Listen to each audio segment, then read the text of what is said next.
pledge allegiance to the flag of the United States of America and to the republic for which it stands, one nation, under God, indivisible, with liberty and justice for all.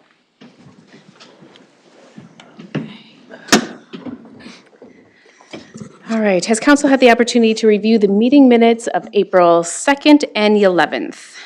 If so, I'll ask for a motion. Make a motion to approve the minutes as presented. Second. Motion from Robin, second from Rick. Any discussion? Hearing none, those in favor can state aye. Aye. Opposed? Carried. Any changes to this evening's agenda?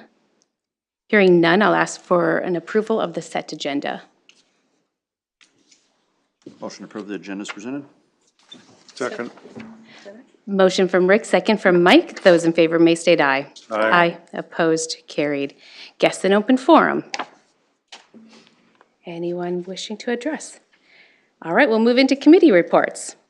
Budget and Finance. Budget and Finance met after our last council meeting. We reviewed all the standard financials and the Gulf forecast. We looked at the past due utility invoices. They're about $15,500. That'll be included in the certification. We talked about the 2021A remaining bonds and the status on that. We talked about this facility and the bonds that we may be looking at for that. We talked about internal permit fees and the audit, and we will see presentation of the audit in May. All right.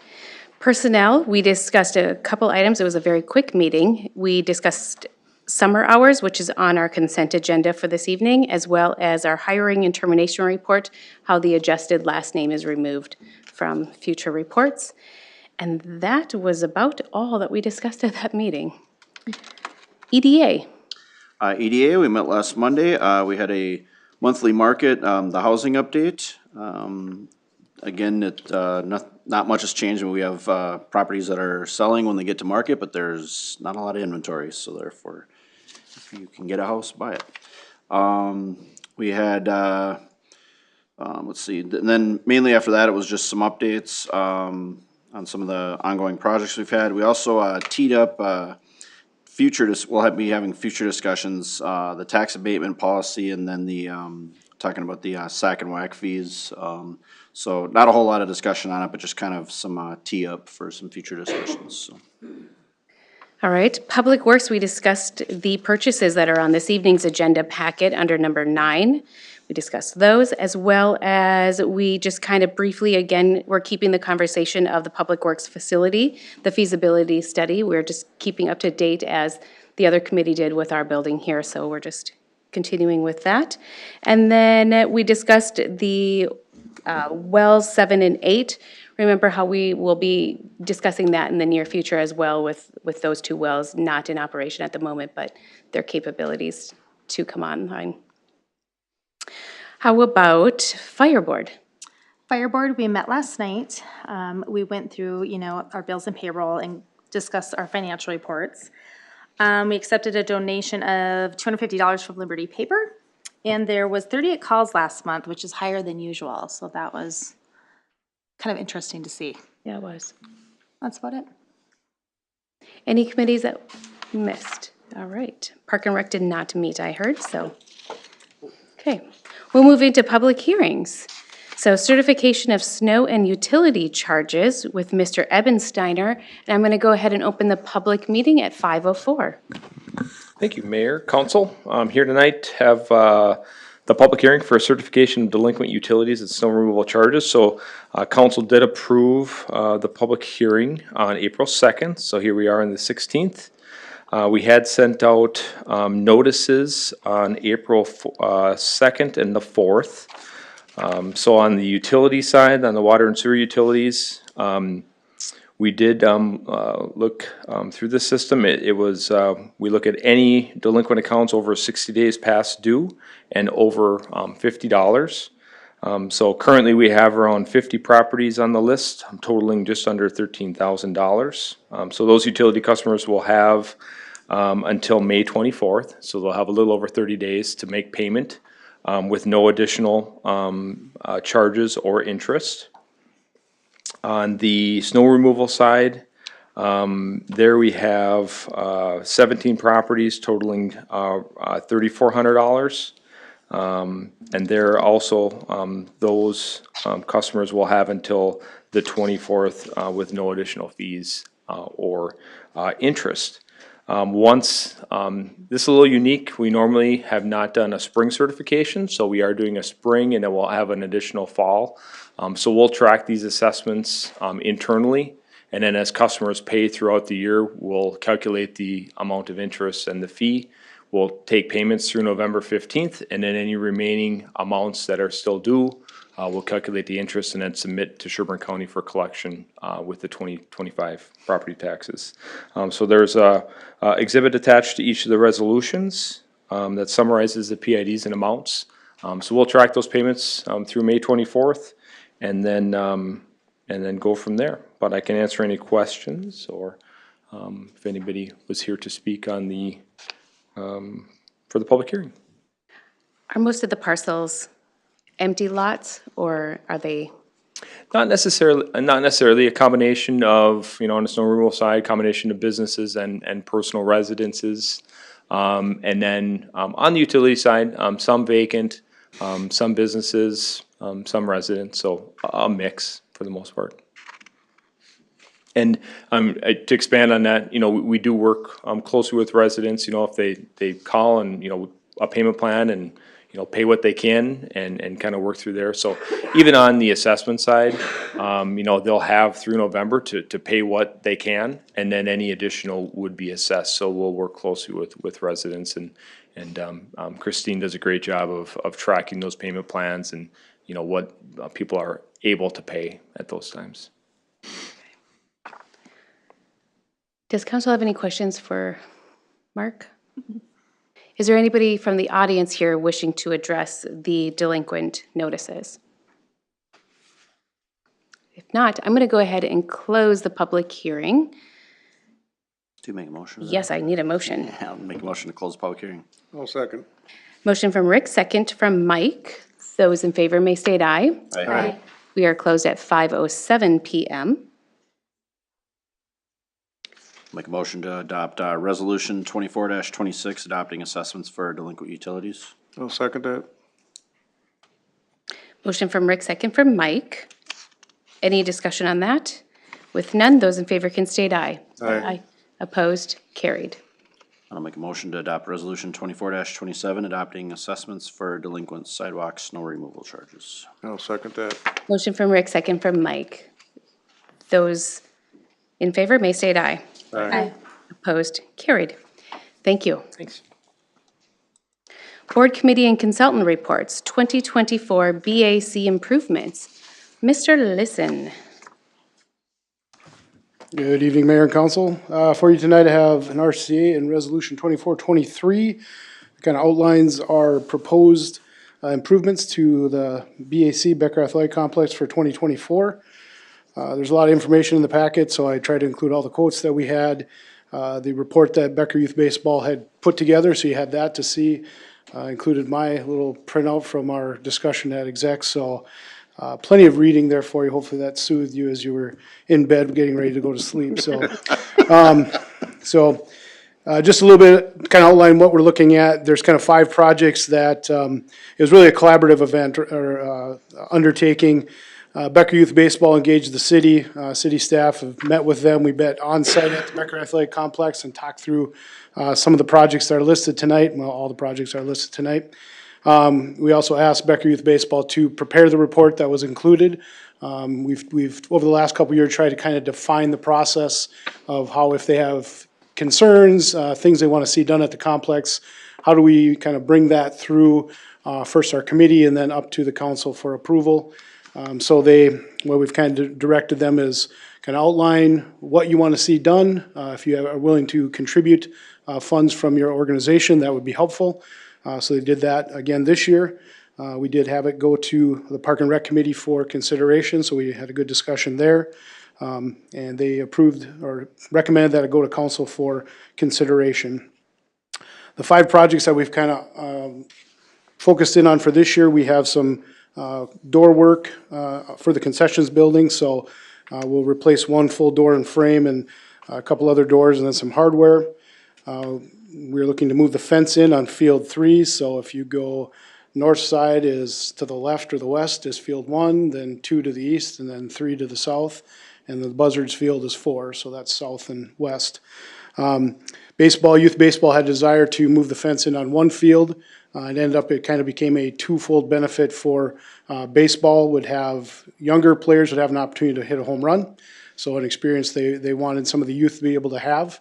And then it also would open up some green space to the east, which would be beneficial for tackle football. So as part of what we included, baseball and tackle football, those 2 youth associations would be willing to contribute funds to help move that fence in. We're in field number 4, so the Buzzards Field, just over time, we're starting to see there's some discrepancies between the mound height and home plate. There's some lips that have formed on the baselines, first and third base, so if you're a really good bunter, you could get her down the line and then maybe have it curve back in. So it's just things that need to be addressed. So we got some quotes to address the issues there. So we included that in the packet. Laser grading of the infield, so just kind of dressing it back up, getting it back to a better playability.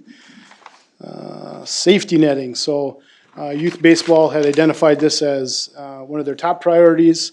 It was something that had been identified by end-of-season users through their survey that they do at the end of the year, and they are willing to contribute money to that effort as well. So we included that in the packet.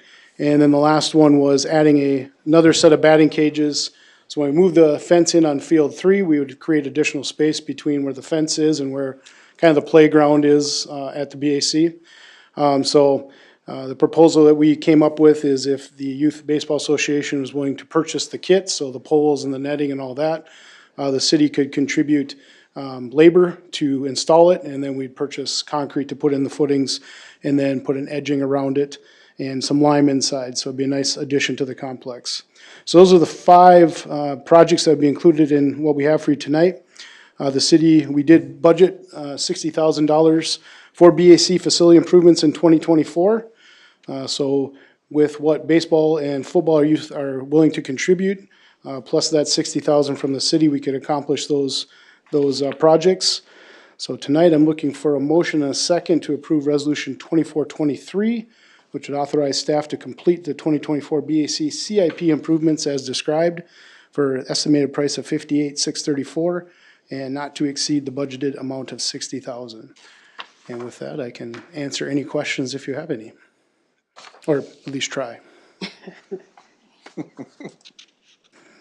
Chris, will you pass back to the youth sports a gratitude for them presenting a solution to many We have different. a couple members here tonight too, so Thank you they'll for, help me bring that message back.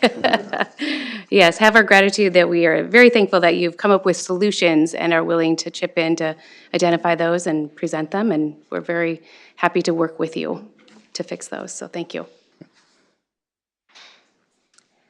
Does council have any questions for Chris? I'll make a motion to approve Resolution 2423, authorizing staff to complete the 2024 BAC CIP improvements, not to exceed the budgeted amount of $60,000. I'll second. Motion from Robin, second from Mike. Any other discussion? Hearing none, those in favor can state aye. Aye. Opposed, carried. Thank you. Skate park replacement, Mr. Lisson. I mean, it's not as exciting as a lift station pump, but I'll do my best. So the next item I have for you guys tonight, it's the Colbinger Skate Park replacement. We've had several discussions about the condition of the current skate park. We have talked with our Park and Rec Commission a couple of different times about, is it an amendment we need to keep in our park system? The answer every time we've asked our commission is yes, they think it's valuable. I have been out this week when we had not today, but when we had some nicer days. I mean, there are still kids that use it. Is it packed every day? Do I have the exact numbers, Rick? I don't have those, but we do still see usage of it, so it's not just completely empty all the time. So that's a good, positive thing to see.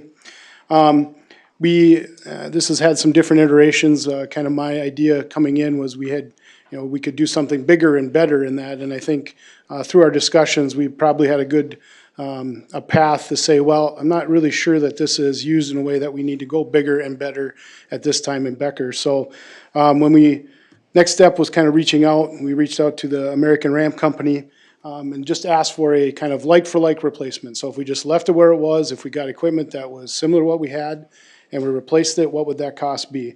And so I've included that in the RCA, the packet tonight. So a number that was much more reasonable than what kind of original idea was. And working with American Ramp Company, the quote that they provided, so they would have similar, I included their rendering in here, so similar to what we have, slightly updated, upgraded. The equipment as per their, it comes with a 20-year warranty. So some different parts have different lengths of warranties, but 20-year generally on the equipment. And if it's maintained well, which we would do, we should see good life out of the new ramp, the new skate park equipment. So as I said, we discussed this with the Park and Rec Commission. They feel it's needed in our park system, and therefore I'm bringing it tonight for you guys' consideration. We did have money budgeted both in 2023 and 2024 for the skate park. The 2023 money was kind of the idea was design work, and then 2024 we could build what was designed. And through some of our discussions, we kind of turned and took a different route. So there is money in the CIP budgeted for replacement of the skate park equipment. And let's see, any other details I want to include right now? I did include the quote, so then the quoted price for kind of this like for like was $125,830.47. And I did confirm that that number was still accurate because I know the one I had before was expired. But yep, they would still honor that same price.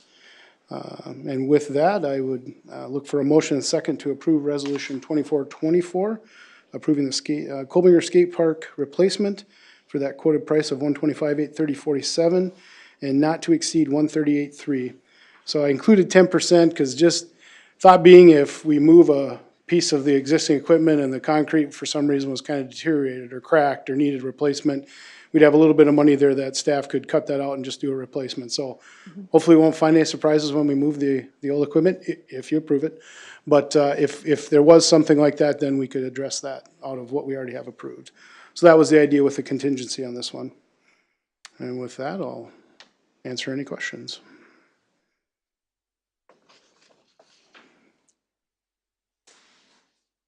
If there's no questions, I make a motion to pass resolution 2424, Colbinger Park Skate Park replacement, not to exceed, what was that dollar amount again? $138,300. $138,300. I'll second that. Motion from Mike, second from Robin. Any other discussion? Hearing none, those in favor can state aye. Aye. Opposed? Carried. Thank you. Thank you. Public Works Utility Cart Replacement, Mr. Butkin. Good evening, Mayor and Council. Before you tonight, I have RCA and Resolution 2425 for the replacement of our current Public Works utility cart. We previously had a Mahindra utility cart that we utilize on a regular basis for a lot of different activities throughout the city, especially like in our parks, garbage removal, painting for all the athletic organizations out there. So something we use quite a bit. There was a couple key features and functions that were important to us when considering this purchase. Compact design, cost effective, easy use, how much storage space it had, and value. I believe that the 2023 Can-Am Defender is the solution for all those. I am proposing that checks all the boxes that we want while still being cost effective. The requested purchase price of the utility cart was $20,714.06, which is above our current CAP dollar amount of $16,500. Finance has confirmed that we do have sufficient funds in the Public Works CIP to cover the difference in the budgeted price for the Can-Am proposing. The equipment, sorry about that. I'm looking for a motion and a second to approve Resolution 2425, allowing staff to proceed with the purchase of the Can-Am Defender utility cart. If anybody has any questions. So you said a 2023, is there any reason we wouldn't go with the 24 model? They had current incentives for that one. I want to say it was $2,000 off or something like that, just model year closeout kind of a thing. It was better value to get 1 year older. And it's not gonna make much difference as it's being used. Yeah. It looks like you're gonna stagger the other one out to 2026. So Yep.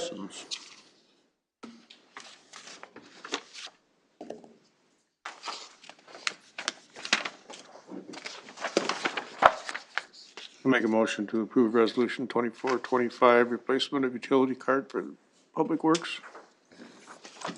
I'll second. Motion from Mike, second from Becky. Any discussion?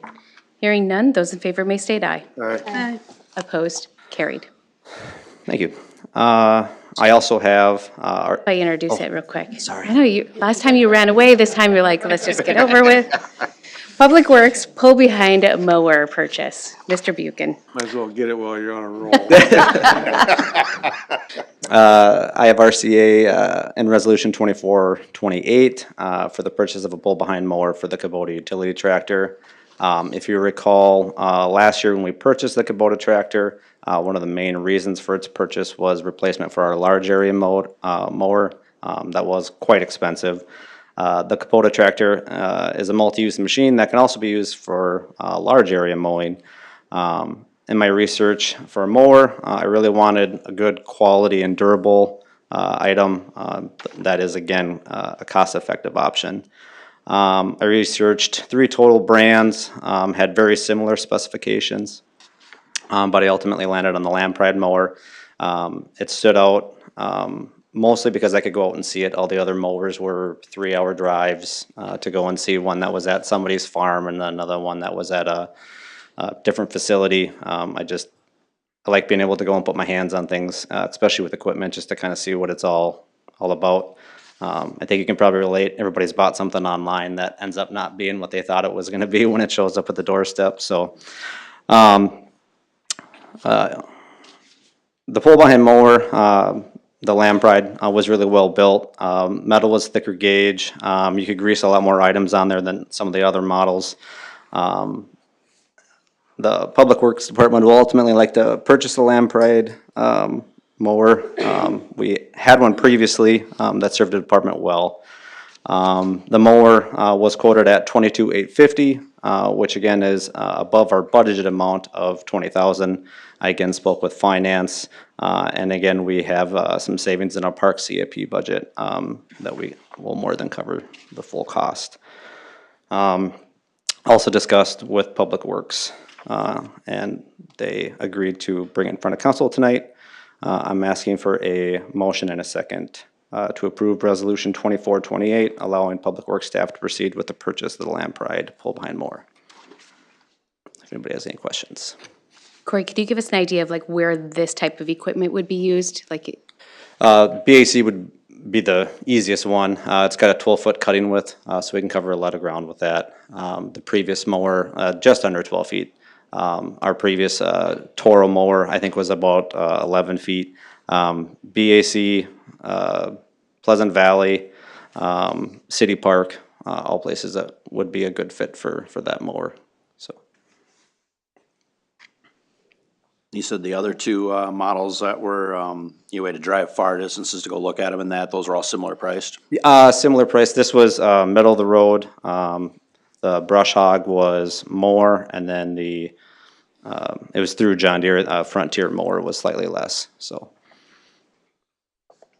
but again, just as far as the quality, I just felt that what you got with the Lampride was a better value than the more expensive one. Than the less expensive one.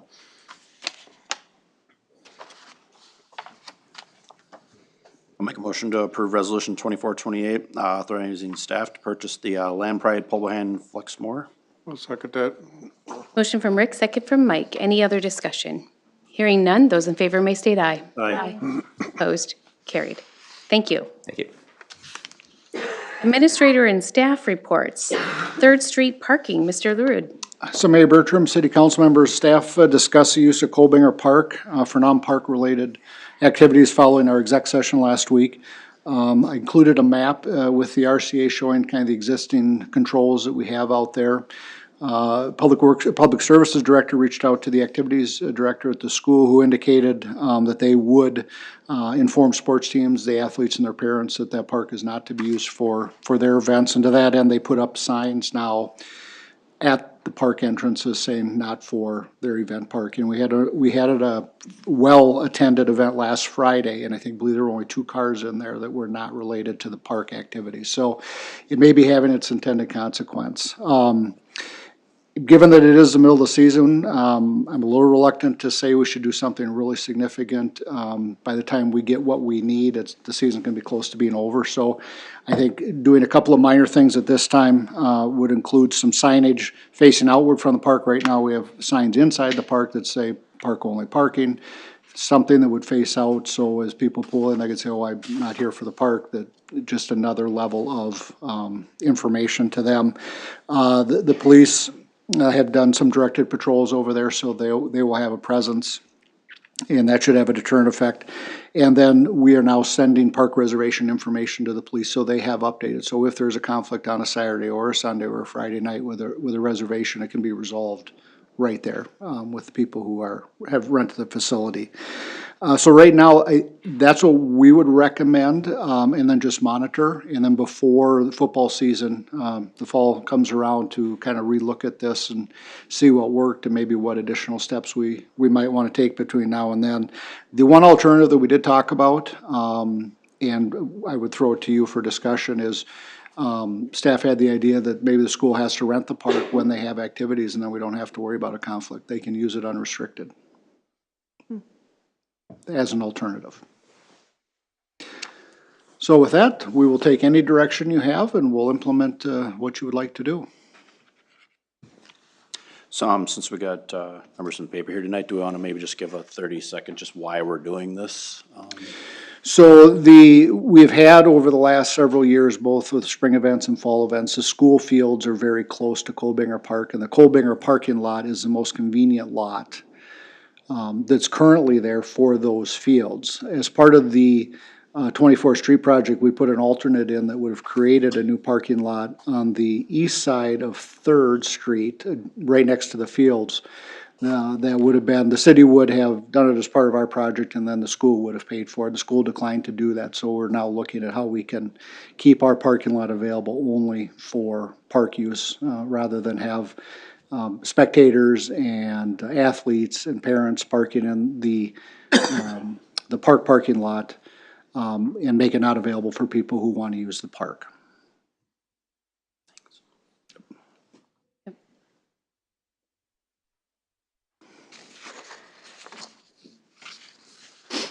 All right, so I definitely think the signage is a great idea, outward facing, so.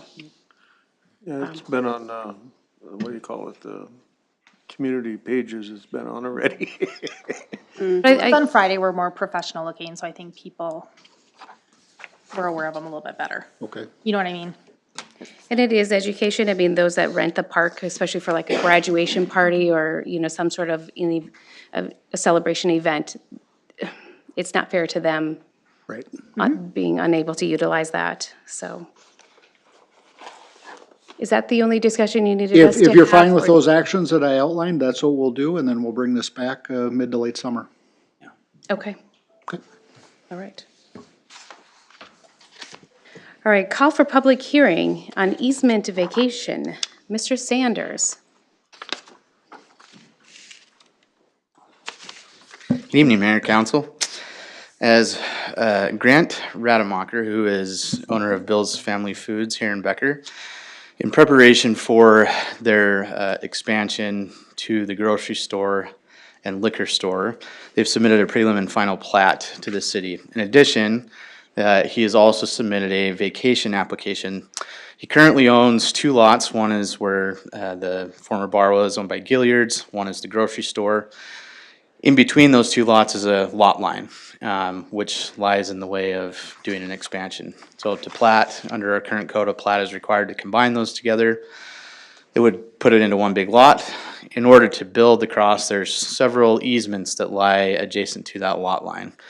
One is a drainage utility easement, that's pretty standard for us to to plat them on the edges of the properties. And the other is an egress easement that was meant to be shared between the properties as they came in off First Street. Those, as part of the plat, would no longer be needed throughout the site. And as part of the vacation process and with the call for public hearing, we will forward this application to all utility providers just to make sure they don't have anything or any comments. Most of the time they don't. Here I would expect the same thing, but that'll be part of this process. So tonight, what we're seeking for is a motion and a second just to call for the public hearing under statute. Council, this is for the public as well, is required to call for public hearings on these easement vacations, especially when they own the underlying rights to the easement or are an abutting landowner, which in this case, the city is on all the sides. So motion and a second approving resolution 2421, setting a public hearing to be held on May 7th at 5 p.m. To consider vacating a portion of these drainage utility easements and the ingress egress easements within the property. The one note we did get from legal today on the resolution, this was just this afternoon, so that's why it hasn't been adjusted, is on the very first whereas in resolution 2421, they would like added to clarify that Mr. Rademacher is the majority of the landowners signing the petition. He owns 2 lots, the city is another landowner, but we own 4 lots, but we're considered one landowner. So under statute, the abutting landowners have to assign the majority of them. In this case, Mr. Rademacher is the majority of the landowners. So they wanted this statement just in that first whereas. It's really a formality to make sure that in the future, somebody reads it, they know that we met the state statute. So it would clarify that. So we're looking for a motion to adopt that resolution with that amended language from legal regarding the abutting land easements to be vacated. And with that, I'll answer any questions.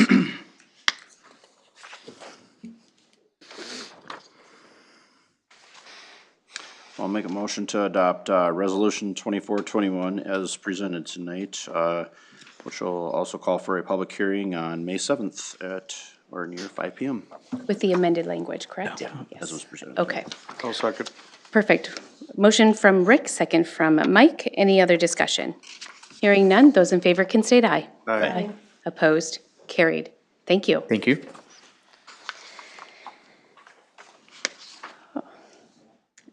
Becker Community Center HVAC update. Mr. Knudsen. I don't have anything either, don't worry. Rick's looking for where your packet is, and there's. It's just a quick verbal update. I just want to take this opportunity as another way to reach out to the general public about what's going on at the community center. About 1.5 years ago, you guys authorized us to purchase or replace a air handling unit. We're actually taking 2 units out of the community center, replacing it with one larger unit. It's here now. All the components are here. We had a construction meeting this morning, and the prep work has begun. They'll start decommissioning. The unit will be shut down tomorrow. The new unit, the old unit will be taken apart and craned off of the roof.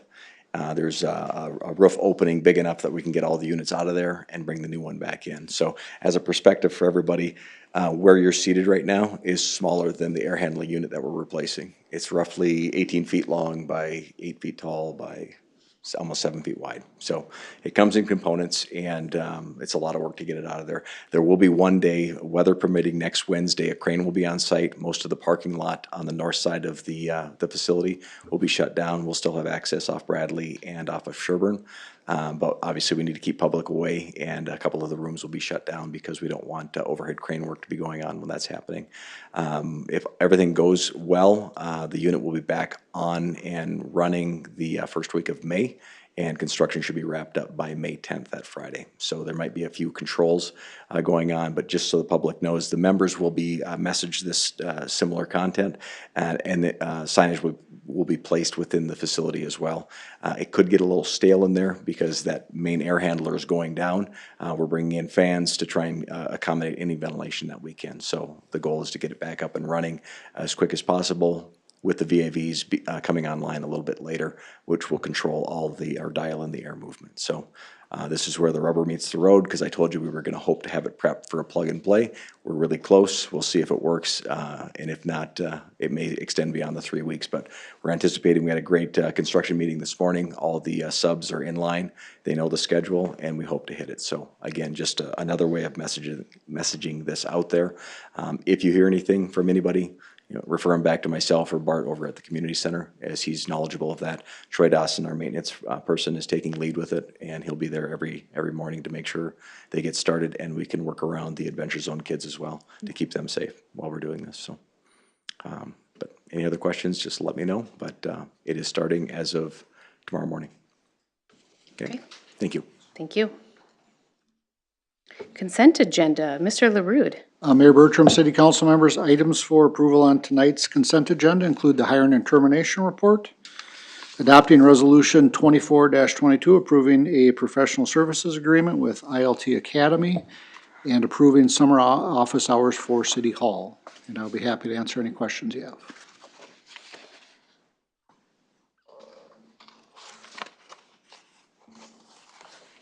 I'll make a motion to approve the consent agenda as presented. I'll second. Motion from Robin, second from Becky. Any other discussion? Hearing none, those in favor may state aye. Aye. Opposed? Carried. Payment of the bills. Motion to pay those. Second? Motion from Rick, second from Robin. Any discussion? Hearing none, those in favor can state aye. Aye. Opposed? Carried. Does council have anything else for the betterment of Becker? If not, I'll ask for a motion to adjourn. I move we adjourn. Second. Motion from Mike, second from Robin. Those in favor can state aye. Aye. We are adjourned at 5:37.